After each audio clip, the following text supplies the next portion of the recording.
Le journal. Au sommaire de ce journal, la loi sur la décentralisation, les élus locaux attendent impatiemment la promulgation par les plus hautes autorités de l'État. C'est le cas des autorités locales du Haut-Komo à Medoune qui a de la peine à se développer. Rentrée académique à l'université Omar Bongo, une rentrée placée sous le respect de quelques réajustements structurels en tenant compte du respect des mesures barrières. À la découverte des talents, Radio Gabon jette un regard sur un jeune Gabonais. Il s'agit de Lurit Elanka, technicien Radio Gabon. Du sport avec cette disparition brutale de Ousmane Ayoupa, président de la commission des équipes nationales à la Fédération gabonaise de football jeudi dernier. L'inhumation a eu lieu vendredi dernier à Bitam. Le développement de tous ces titres après la transition. Le saviez-vous? Il existe des gestes simples à connaître pour empêcher la propagation du coronavirus. On les appelle les gestes barrières. Quels sont-ils? Se laver fréquemment les mains avec un désinfectant à base d'alcool ou de l'eau et du savon. En cas de toux et d'éternuement, couvrez la bouche et le nez avec le coude fléchi ou un mouchoir. Jetez immédiatement le mouchoir et lavez-vous les mains. Évitez tout contact étroit avec une personne ayant de la fièvre et de la toux. Saluez sans se serrer la main. Évitez les embrassades. Nettoyez les objets et les surfaces souillées. Si vous présentez des symptômes de la grippe, fièvre, toux, éternuement, difficulté à respirer, ne vous rendez pas dans une structure sanitaire ou chez votre médecin traitant. Appelez le 1410.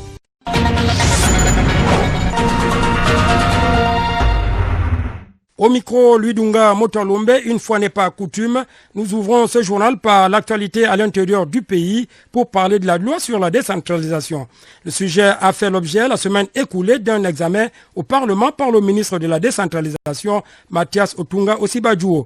Une loi sur la décentralisation attendue de plein pied par les collectivités locales. C'est le cas des autorités politico-administratives du Haut-Komo à Medoune qui attendent une éventuelle promulgation afin de voir leur localité se développer. Medoune, le câble de Firmin et les biens Mézui. Situé à près de 190 km au sud-ouest de la province du Wellington, l'entorse préoccupante des autorités politico-administratives du département du Haut-Komo, notamment de la ville de Medoune, qui est sa capitale, est multiforme. Presque abandonnée par les pouvoirs publics en termes de projets d'investissement et d'extension des infrastructures publiques depuis la nuit des temps, le maire de Medoune, localité frontalière avec la Guinée équatoriale, lance un appel à l'endroit des plus hautes autorités sur la valorisation du décret apportant décentralisation des conseils. Joseph et Soningaba. Je vous remercie parce que ça n'arrive pas très souvent que les journalistes de la Radio 9 interviewent le maire que je suis. Nous sommes là dans le cadre de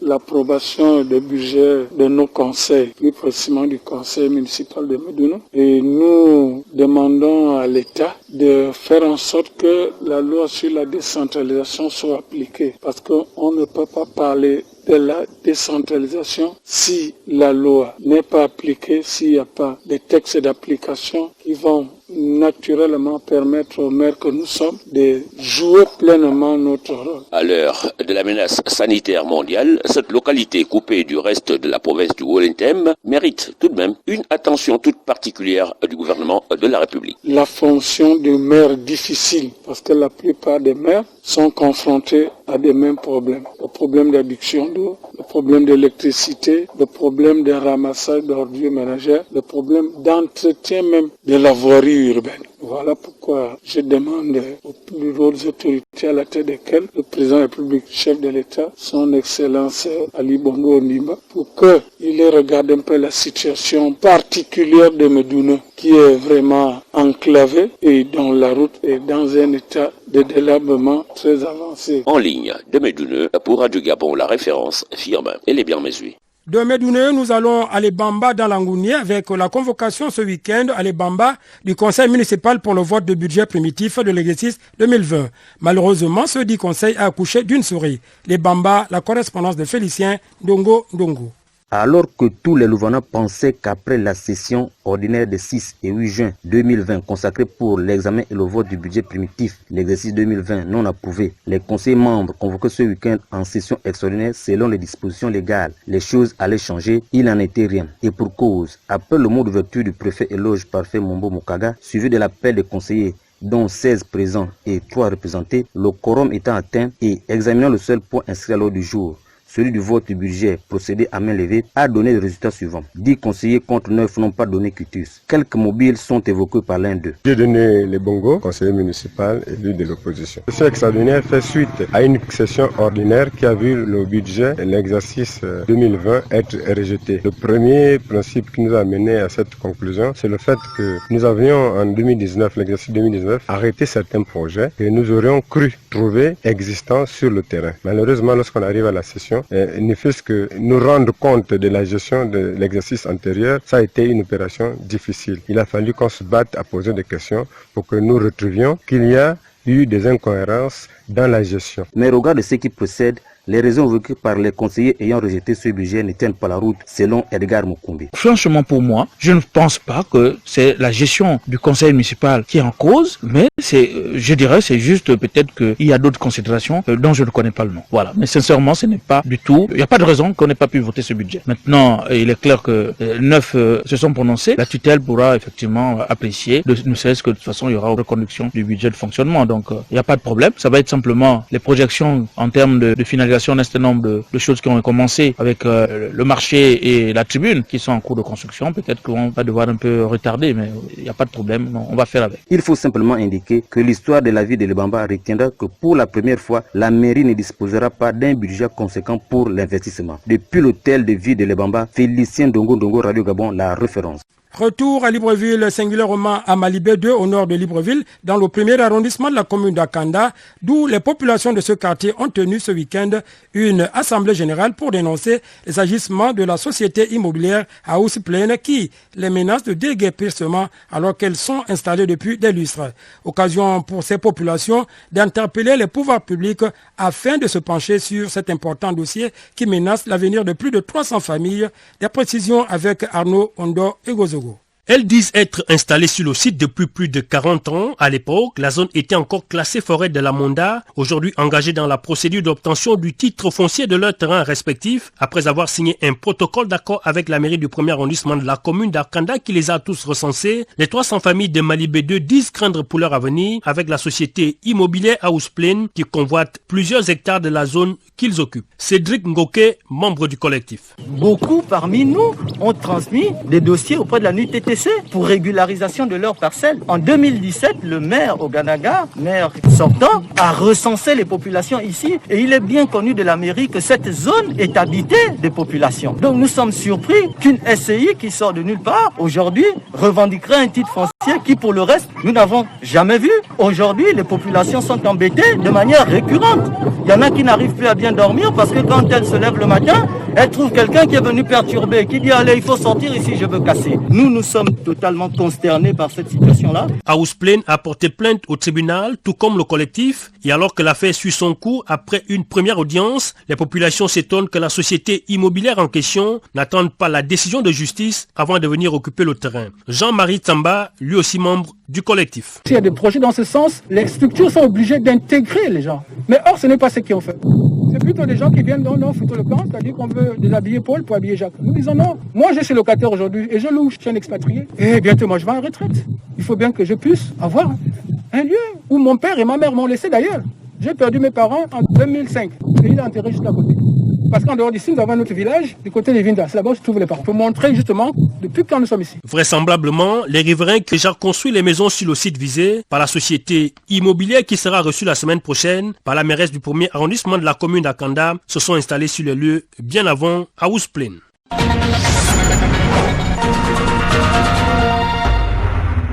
Un mot de santé à présent, cela dit, la caravane de solidarité de l'association gabonaise de lutte contre l'endométriose et les maladies potentiellement infertilisantes était ce week-end au centre hospitalier régional de l'Estuaire à Mélène. Hôte de cette association, les personnes âgées qui ont reçu des kits d'hygiène et alimentaire. Reportage de Ré Moussavou de Santa Fe.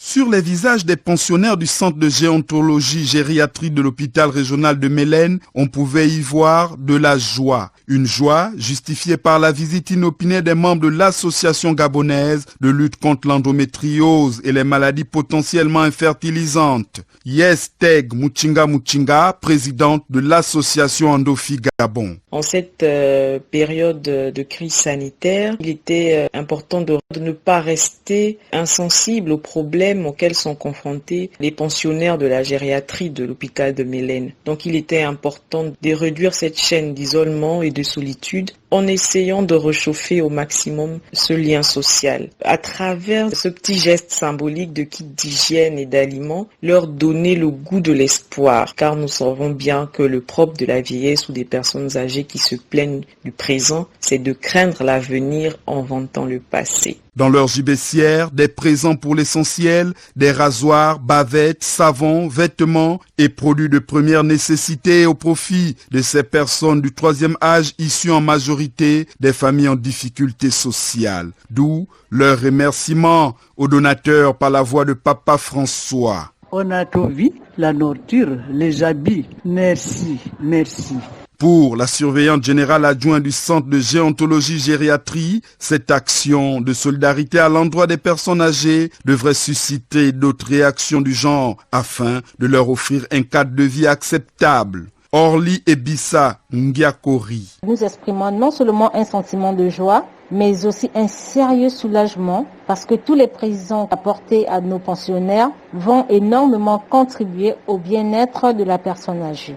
Pour rappel, cette remise de dons s'est faite dans le respect des mesures barrières visant à lutter contre la propagation de la Covid-19 au Gabon. Rentrée académique à l'UOB, l'université Omar Bongo, depuis le 15 juin dernier. Une rentrée académique placée sous le respect de quelques réajustements du point de vue structurel, mais aussi pour une reprise effective des activités pédagogiques tout en respectant les mesures barrières. Dossier de Issa Steve Mefan. Une reprise des activités à l'UOB placée sous le sceau du respect des mesures barrières. Professeur Mesmeno El Soumao, recteur intérimaire UOB. Toutes ces activités ne peuvent reprendre que si les mesures barrières sont bien entendu respectées. Nous avons donc mis à la disposition pour la reprise des inscriptions tout le matériel, les bornes de lavage des mains, les gels, les masques, exclusivement au personnel qui doivent accueillir les étudiants. Tout en sachant également que nous avons donné des instructions que tous les étudiants qui se rendraient aux inscriptions doivent être munis de leur masque. Quant à ce qui concerne, bien entendu, la reprise effective des activités pédagogiques, nous attendons que devant chaque salle de classe, un minimum donc de matériel soit mis à la disposition. Des thermoflash, notamment pour les étudiants qui seraient emmenés à entrer dans les salles de classe. Il reste à surmonter deux difficultés pour une reprise effective des cours. Nous avons deux soucis pour une reprise effective, notamment en ce qui concerne donc la deuxième grande partie. C'est la livraison des amphithéâtres, où les travaux ne sont pas encore terminés. Il y a quelques soucis au niveau de l'éclairage et des voiries, mais nous avons eu l'assurance de la tutelle qui, avec la primature, est en train de s'atteler à résoudre ces problèmes pour que les meilleures conditions soient réunies pour une reprise effective.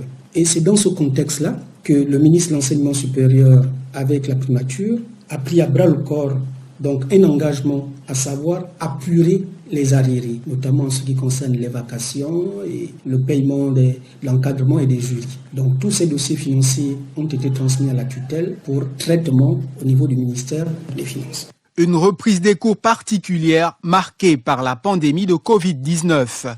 De la culture, pour parler de la découverte des talents, Radio Gabon a découvert un jeune pétri de talent. Il s'agit d'un technicien en service à Radio Gabon au nord d'Ulrist et Lanka. Notre jeune compatriote était musicien et compte à son actif plusieurs musiques religieuses. Edgar Kaba pour nous en parler. Il manie la guitare avec dextérité et le tout accolé à une voix suave. Oui, je veux être, oui, je veux être dans ta présence. Oui, je veux être, oui, je veux être, oui, je veux être dans ta présence.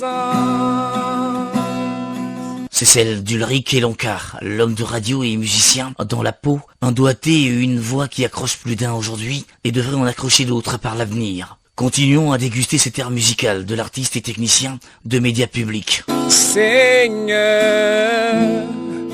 tu es mon bouclier, ma haute retraite, mon abri sûr.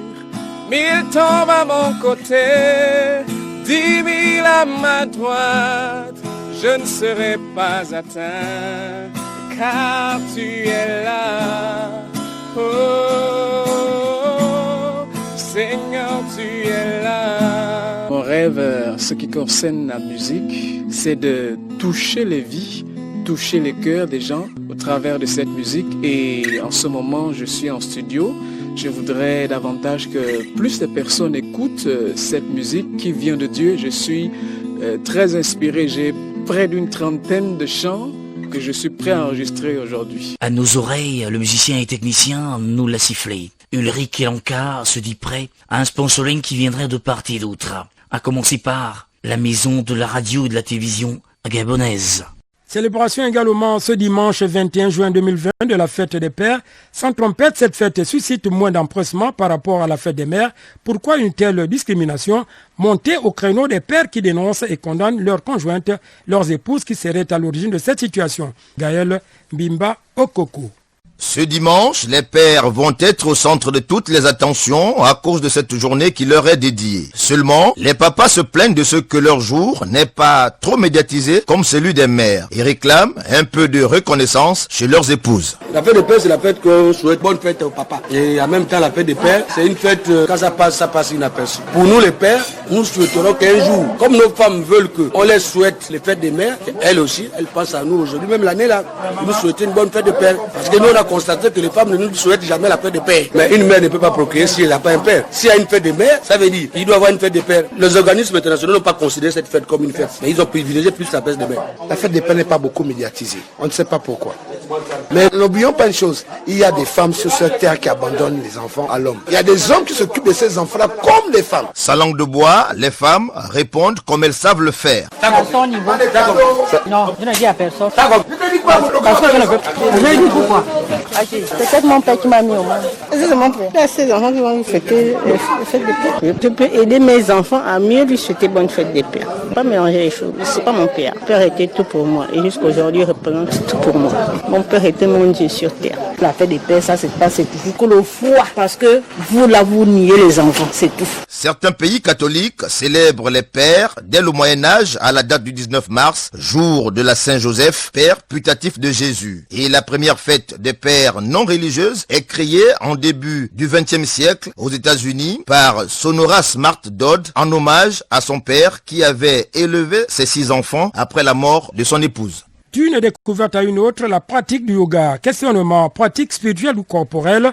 Notre rédaction met un accent particulier sur cet art. Vieux de plus de 5000 ans, le yoga trouve ses origines en Inde. Il enseigne l'art de vivre et offre une activité physique complète pour le corps et l'esprit. La journée va être célébrée ce dimanche à travers le monde. Ahmad Beni Evaka sur la dite discipline.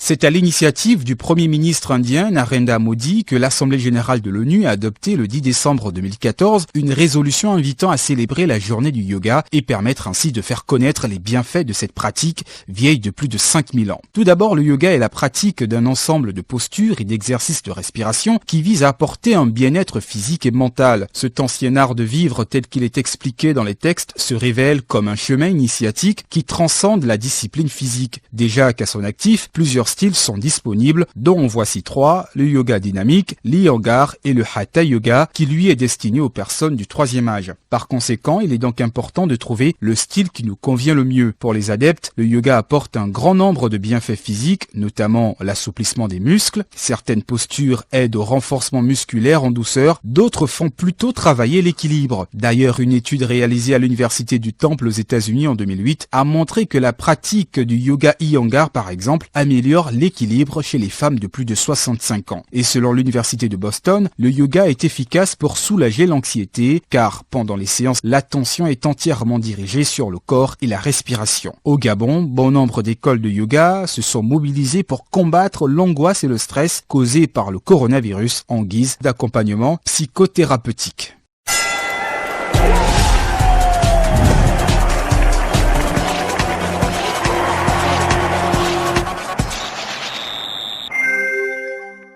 Nous recevons dans ce studio Chivarol Mekwinkoulou pour la page de sport de ce journal avec en prime le deuil qui frappe le monde du football gabonais depuis jeudi dernier. Ousmane Ayouba, président de la commission des équipes nationales à la Fédération gabonaise de football, n'est plus. Ousmane Ayouba a été inhumé ce vendredi à Bitam en présence de plusieurs acteurs du football gabonais et des autorités politiques et administratives de la localité. Le point avec notre correspondant permanent Simon-Pierre Meba. De la direction provinciale des sports, en passant par la Ligue de football du Walentem, l'Union sportive de Bitam, dont il fut secrétaire général à Nord-No Football Club, l'association sportive Mingasang et OIM Athletic Club, tous étaient présents pour rendre un dernier hommage à Ousmane Ayouba, responsable des équipes nationales à la Fega Foot, décédé jeudi dernier à Ibolova au Cameroun. Pour le président de la Ligue de football du Walentem, représentant le président de la Fega Foot empêché, Ousmane Ayouba incarnait la réussite. Cyril Onsi et Lancy. Nous perdons quelqu'un de bien, quelqu'un de loyal, quelqu'un de garant, quelqu'un qui a incarné la réussite. Je pense que beaucoup qui sont dans le football, on a l'impression que le nom de M. Ousmane Ayouba est confondu avec l'Union sportive de Bitam. C'est un des garçons qui ont hissé ce club-là au plus haut niveau national. Et d'ajouter que l'œuvre laissée par Ousmane Ayouba ne doit pas disparaître. Ousmane est parti, je pense que Ousmane a laissé une œuvre. Ousmane a accompli des œuvres. Il ne faudrait pas que ça disparaisse. Il serait souhaitable que ceux qui restent et qui font dans le football essaient d'imiter et de préserver cet héritage que ce monsieur nous laisse. Il était immense, c'était un homme d'exception. Je sais que le rituel a obtenu 24 heures supplémentaires. Ça montre combien de fois il était un homme exceptionnel, parce que ce n'est pas tous qui peuvent en être bénéficiaires. A signaler que ces obsèques se sont déroulées en présence du maire de la commune de Bitam, Jules Ombele Aseko, du président du conseil départemental d'Untem, Lambert Edouedou, du sous-préfet du district des Meyokié, Martin Mbamengue, représentant le préfet du département d'Untem empêché.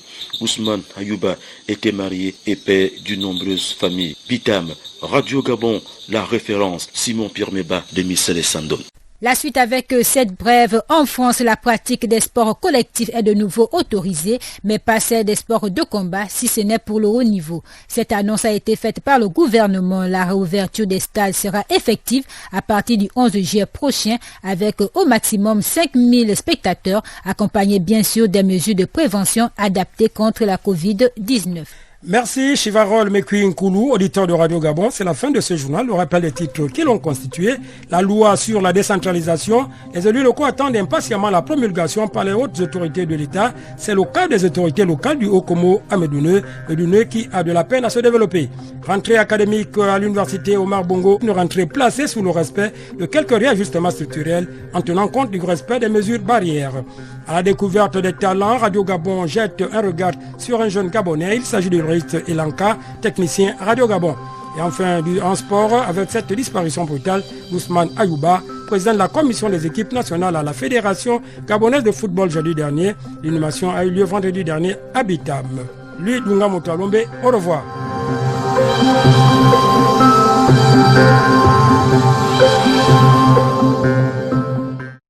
Vous êtes câblé sur Radio Gabon émettant de Libreville, 88.7, 96.5 FM. Où que vous soyez, nous sommes avec vous.